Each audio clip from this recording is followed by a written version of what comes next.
Hi, I'm Rose from Vibes and Scribes on Bridge Street, and I'm going to give you some knitting tips. Okay, so we finally got some stitches cast on.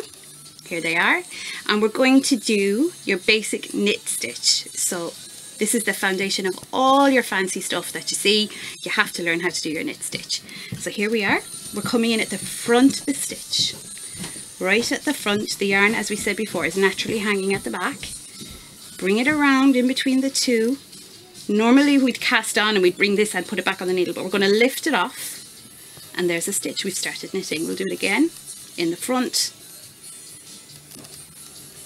Pull that stitch up.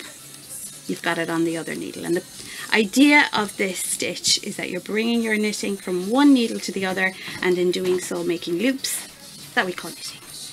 So in the front, I'll just do it really slowly.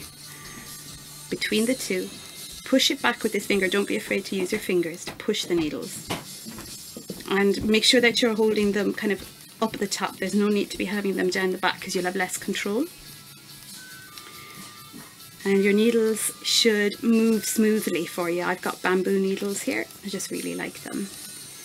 And your stitches should be loose enough to let you move like this. There shouldn't be a need to kind of adjust things as you're doing it. And try and relax your shoulders when you're doing it. It helps a lot.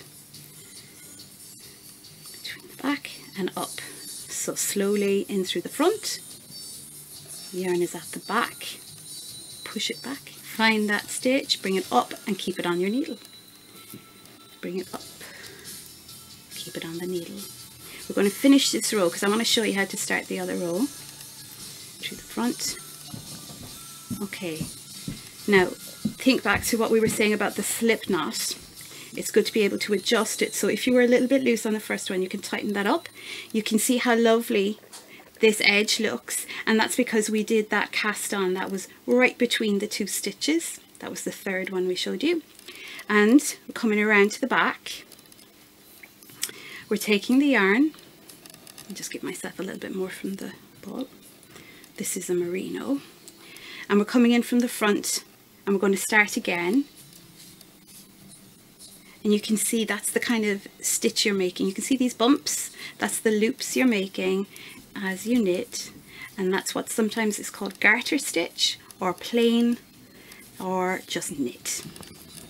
And what it should look like is these little bumps. Maybe we can get a close-up on them. Okay. I'm gonna finish this row and I'll show you what both sides look like when you do garter. And garter is a knit stitch all the time. This is a very, very flexible stitch, and by that I mean it can stretch across and it can stretch down.